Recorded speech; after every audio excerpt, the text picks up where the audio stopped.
l'invité du jour qui est en train de s'avancer et qui va s'installer autour de ce plateau dans quelques instants. L'invité du jour, c'est le président du... Ouais, Sheila, le pompier, il a serré la main d'Éric Zemmour. Vas-y, on va dire qu'il est gentil, il est super sympa. Vas-y, il est super sympa. Le pompier, hein, pas Zemmour, hein, super sympa, super poli. Ok. Parti Reconquête, Éric Zemmour. Il peut s'installer. Bonsoir, Éric Zemmour. Merci infiniment d'être avec nous ce soir dans Tout le monde veut savoir. Ancien candidat à l'élection présidentielle, président de Reconquête. On parlera bien sûr dans un instant de la situation politique, de la nomination de François Bayrou, des premières décisions qu'il va devoir prendre. Mais juste avant, on en parlait sur ce plateau, le chaos à Mayotte, un bilan très difficile à établir. Le préfet qui parle de plusieurs centaines de victimes.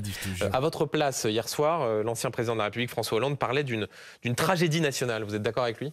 Ah bah, c'est sûr que c'est une tragédie. De voir tous ces gens, on ne sait pas combien de morts, de voir ces dégâts énormes. Non, franchement, c'est à la fois effrayant et comment dire, émouvant, parce qu'on se dit que là, il y a des êtres humains, c'est très difficile. Les images sont assez difficiles à regarder. Voilà, évidemment, nous sommes tous de ce genre même d'émotion, c'est tout à fait normal. Jean-Luc Mélenchon, le leader de la France Insoumise, sur Twitter a réagi en mettant en cause le pouvoir qui se regardait le nombril. Est-ce que vous considérez qu'il y a une responsabilité des autorités? Il mettait notamment en avant ce moment de flottement politique par rapport à ce qui se passe à Mayotte.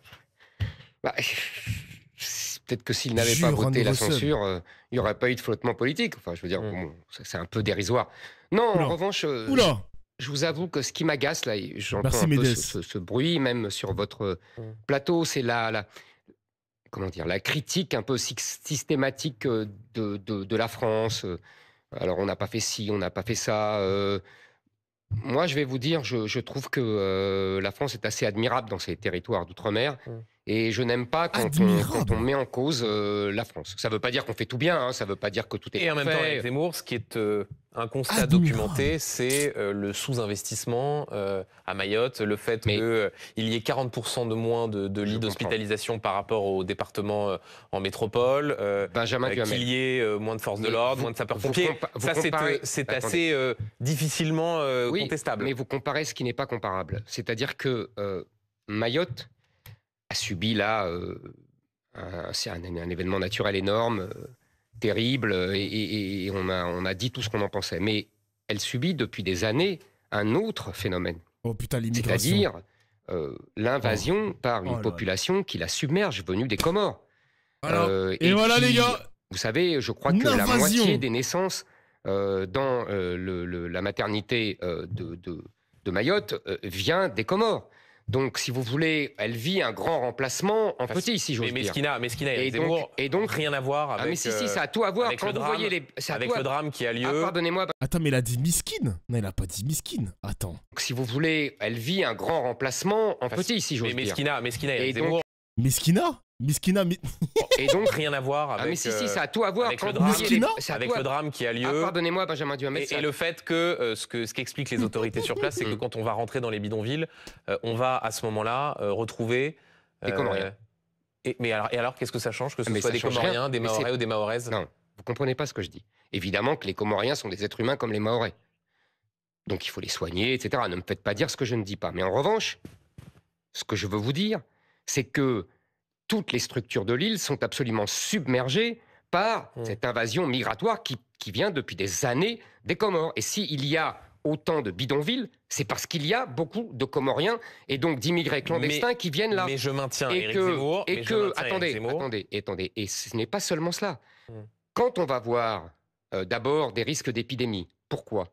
D'abord parce que dans ce cas, il y a toujours des risques d'épidémie, mais aussi parce que ces gens-là ne vont pas se déclarer aux autorités parce qu'ils sont clandestins et qu'ils ont peur de se faire arrêter. Et parce qu'ils sont inquiets. Et c'est aussi sans doute pour cela que certains, alors même qu'il y avait des alertes, n'ont pas voulu quitter ces bidonvilles. Vous avez tout à fait raison. Donc vous voyez, ça aggrave le cas, ça aggrave les situations.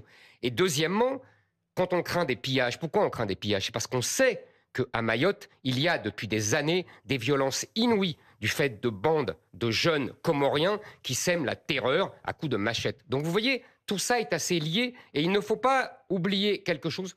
Éric Zemmour, regardez qu'une autre. Éric Zemmour, la problématique migratoire à Mayotte a été évoquée souvent compte tenu de l'actualité et de ce que vivaient les Mahorais et les Mahoraises. Mais je maintiens que ce soir, quand on parle du bilan à venir, de ce qui s'est passé dans les bidonvilles, tout cela n'a rien à voir avec l'immigration. Et que les victimes soient comoriens, mahorais ou mahoraises, ils ont subi le même cyclone. Si vous me permettez, j'aimerais qu'on avance et qu'on puisse parler de l'actualité politique métropolitaine, puisque François Bayrou a poursuivi donc ses consultations aujourd'hui.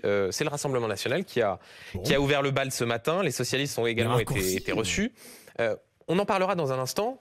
Mais juste avant, sur les conditions dans lesquelles François Bayrou a été nommé à Matignon, visiblement il s'est imposé au président de la République, qui lui préférait le ministre des Armées Sébastien Lecornu. Vous aviez qualifié dans votre livre en 2021 François Bayrou de Machiavel de cour d'école. Vous vous êtes trompé puisqu'il a réussi à être nommé à Matignon. Machiavel de cour d'école. Écoutez, tant mieux pour lui. Vous savez, j'ai lu, comme vous, dans les journaux, qu'il s'était imposé à Emmanuel Macron. Je vous avoue que je n'y crois pas trop. Dans la Ve République, c'est le président de la République qui décide. Si M. Macron n'avait pas voulu de François Bayrou, il n'aurait pas nommé François Bayrou. Mais vous savez, on fait comme si c'était un arrachement pour Emmanuel Macron de voter, de choisir François Bayrou. Visiblement, il préférait Sébastien Lecornu. Non, mais c'est une plaisanterie. C'est une plaisanterie. Parce que je vais vous dire, moi, je connais bien François Bayrou, vous le savez. Je le connais depuis plus de 30 ans. Et je sais d'où il vient, je sais ce qu'il a conçu depuis longtemps. François Bayrou est Emmanuel Macron avant Emmanuel Macron. C'est lui qui a inventé, conceptualisé le macronisme. C'est-à-dire que dès les années 90, après le référendum sur Maastricht, etc., il a compris que le centre-droit et le centre-gauche faisaient la même politique et qu'il fallait les rassembler. Vous savez, Philippe Séguin disait à la même époque, la droite et la gauche sont deux détaillants qui se servent au même grossiste, l'Europe.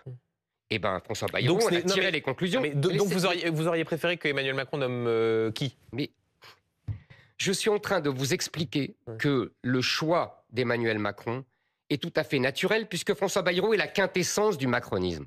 Et que donc il va rassembler le centre-droit et le centre-gauche, c'est-à-dire Wauquiez, Retailleau... Ouais, il dit comme Antoine Léaumont, les mecs. Hein. Pour l'instant, il n'y a rien de neuf sous le soleil. Hein. Le constat, il est simple, le constat, il est limpide.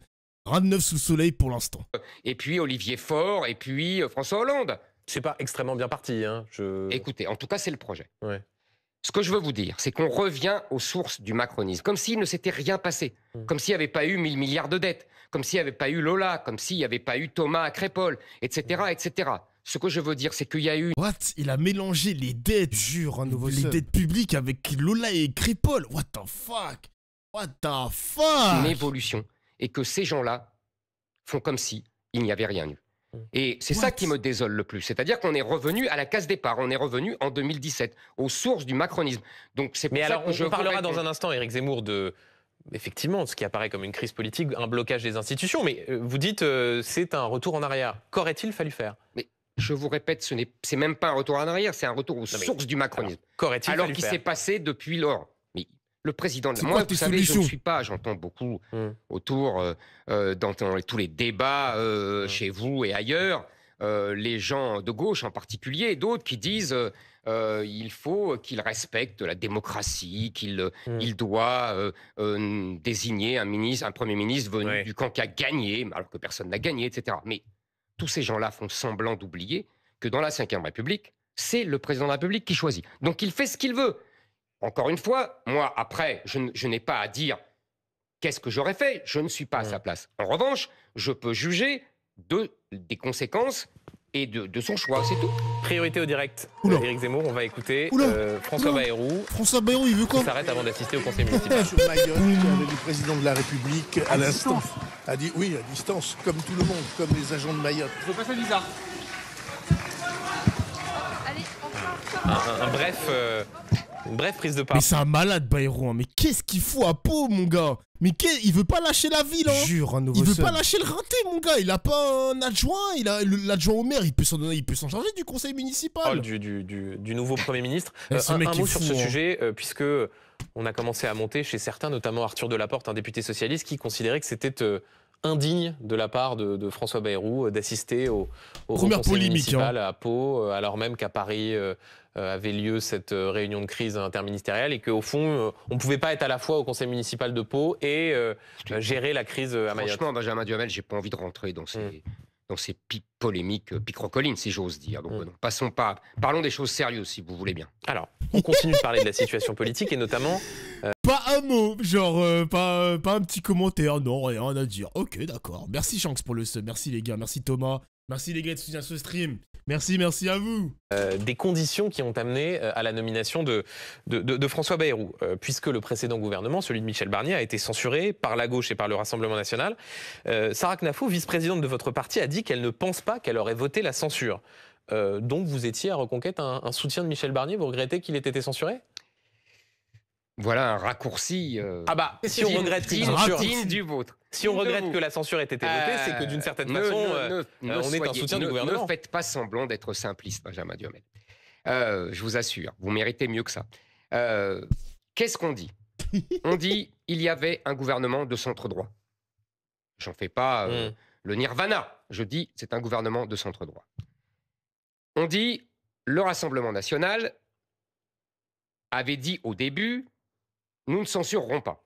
Et puis soudain, en pleine discussion budgétaire, le voilà qui se réveille et qui dit eh ben, j'ai des lignes rouges qu'il n'avait pas données au départ. Et puis, si on ne respecte pas mes lignes rouges, eh ben, je vote la censure. Et puis, M. Barnier, apparemment, accepte 1, 2, 3. Et puis, la dernière, il cale. Je crois que c'était sur l'indexation des retraites. Et finalement... Alors, il n'a pas calé sur l'indexation des retraites. Non, justement, il a calé sur le déremboursement des médicaments. Je croyais que c'était sur l'indexation. Ouais. Très bien. Alors, le déremboursement des médicaments. Autant pour moi. Donc, de toute façon, il a calé sur un point. Et donc, Mme Le Pen a voté la censure. Très bien. Et on va écouter Éric Zemmour, pardonnez-moi, le Premier ministre François Bayrou qui s'est installé à la tête du conseil municipal. Conversation avec vous. Vas-y, casse les couilles de ses priorités au direct, on s'en bat les couilles de François Bayrou, frère. Avec son verre de... Merci.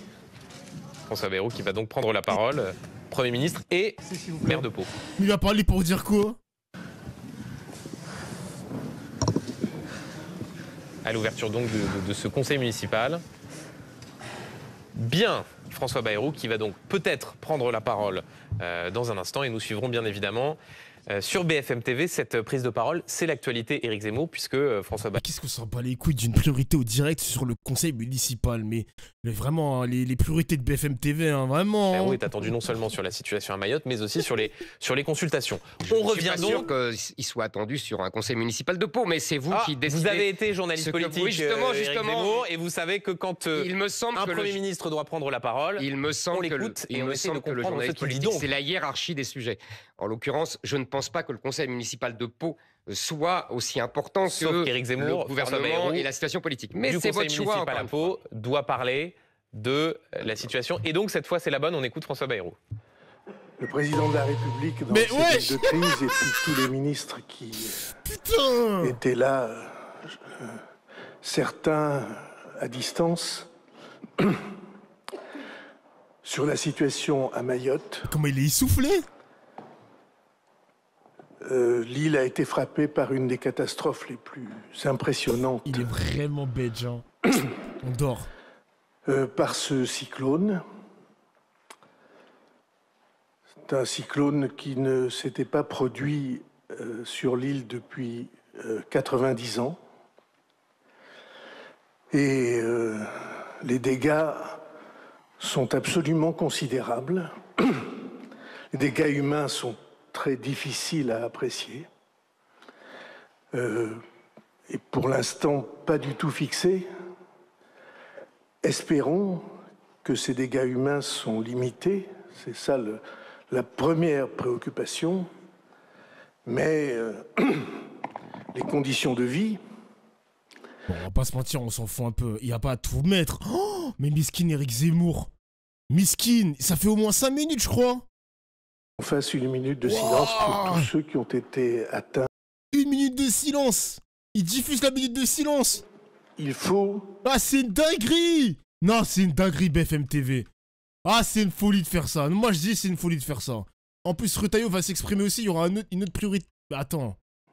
Voilà, vous avez entendu donc les propos du Premier ministre et maire de Pau à l'occasion de ce conseil municipal. Dans un instant, Éric Zemmour, on poursuivra le fil de notre discussion. Juste avant, Alexis Cuvillier. Voilà, là, on a en quelque... Mais wesh, ils le mettent sur attente. Non, c'est des ouf. Non, vraiment, c'est des ouf, c'est des ouf. Vous l'avez... vous avez couvert certaines de ses campagnes comme journaliste politique. J'ai beaucoup discuté avec lui, j'ai beaucoup échangé avec lui. Et ce qu'il dit là ne m'étonne pas. Vous avez vu que d'ailleurs, il n'a pas hésité, lui, à évidemment rapprocher l'ampleur des dégâts et à Mayotte avec le nombre incalculable de clandestins. Et sur le cumul des mandats, je tiens à vous dire que je suis tout à fait d'accord avec lui.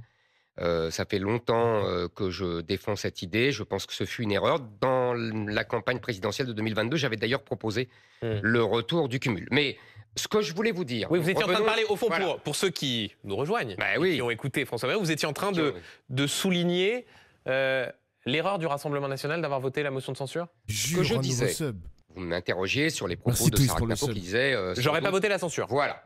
Et vous ne l'auriez pas voté non plus. Et je ne l'aurais pas voté non plus. Je pense... Vous êtes pour le cumul des mandats, le chat? Le fait de pouvoir être maire et député ou d'autres postes? Parce que putain, le salaire, waouh. Déjà qu'on veut contrôler nos finances publiques et tout, bah, si on offre des salaires comme ça à droite et à gauche, on gonfle le patrimoine de nos députés, waouh, bah quand même. Ah putain. Je pense, si vous voulez, ça n'a aucun sens. On va voir la suite et les conséquences de ce vote. Je vous disais donc que le Rassemblement national a une démarche que j'avais trouvée un peu incompréhensible. C'est-à-dire qu'au début, il accepte de ne pas censurer Michel Barnier, alors contrairement à LFI, par exemple, qui dit depuis le premier jour, je voterai la censure. Puis, au bout de 3 mois, ils disent, ah bah tiens, finalement, je vais censurer, ce n'est pas possible. Ils ont des lignes rouges, des lignes rouges, des lignes rouges, des lignes rouges. Monsieur Barnier en accepte 1, 2, 3, 4, et la dernière, il refuse. Bon, très bien, il vote la censure. Vous savez, la censure, c'est un peu comme la dissuasion nucléaire. Ce n'est bien que quand on ne s'en sert pas. Quand on s'en sert, après, on se retrouve un peu démuni. Et c'est ce qu'on voit aujourd'hui. Oui, mais vous avez entendu, Éric Zemmour, les arguments de Marine Le Pen, Jordan Bardella, qui expliquaient, au fond, 1, que le gouvernement ne les avait pas suffisamment traités, et 2, que ce budget, le budget contre lequel ils se sont exprimés, était un budget socialiste, avec trop d'augmentation d'impôts, pas assez de baisse de dépenses. Vous, le libéral, moi j'entends Sarah Knapo sur tous les plateaux expliquer qu'il faut tailler à la hache, qu'il faut lutter contre la bureaucratie. C'est assez paradoxal de vous entendre dire qu'il n'aurait pas fallu censurer un gouvernement portant un budget comme celui-là. Vous avez tout à fait raison. Duhamel, il est bon là. Il est bon. Moi, je trouvais amusant d'entendre Madame Le Pen et Jordan Bardella dire que ce budget était socialiste, alors qu'eux-mêmes sont vraiment toujours tentés par les options socialistes, en particulier en économie. Pour une précision simple, ce budget était en effet abusait des hausses d'impôts et ne baissait pas assez les dépenses. Ça, c'est net. Et pourtant, il fallait le laisser passer. Attendez. Maintenant, Madame Le Pen et Jordan Bardella, dans leurs propositions, il n'y avait guère de baisse de dépenses. Il y avait surtout des augmentations de dépenses ou des augmentations d'impôts. Et d'ailleurs, la pire étant qu'ils voulaient abolir la loi sur les retraites qui aurait coûté 20 milliards d'euros. Maintenant... Ah mais ouais, lui, c'est vrai qu'il veut qu'on travaille de plus en plus tard, Éric Zemmour. Hein. Lui, la réforme des retraites, il était pour. C'est vrai ça, j'avais oublié. J'avais oublié ce moment. Pourquoi? Moi, je voulais simplement épargner une certaine instabilité. Je vais expliquer pourquoi. Et surtout... le fait que M. Bayrou succède à M. Barnier indique qu'il va y avoir un passage à gauche, si vous voulez. Je m'explique. Je vous ai dit tout à l'heure que le grand projet politique de M. Bayrou, c'est de l'alliance entre le centre droit et le centre gauche. Il peut y arriver s'il donne la proportionnelle, le mode de scrutin de la proportionnelle, aux socialistes pour les libérer de la tutelle de LFI. Et donc là, nous aurons un gouvernement soutenu par LR, la Macronie. Donc vous considérez que le RN aurait dû anticiper ce qu'elle était pour le coup d'après? Je considère que le RN non seulement n'a rien fait de ses 11 millions de voix et de ses 140 députés, mais qu'en plus, il s'est tiré lui-même une balle dans le pied, puisque maintenant, si jamais M. Bayrou arrive à cette solution, sa censure ne servira plus à rien. ce que je voulais dire, c'est d'abord cela, avant tout.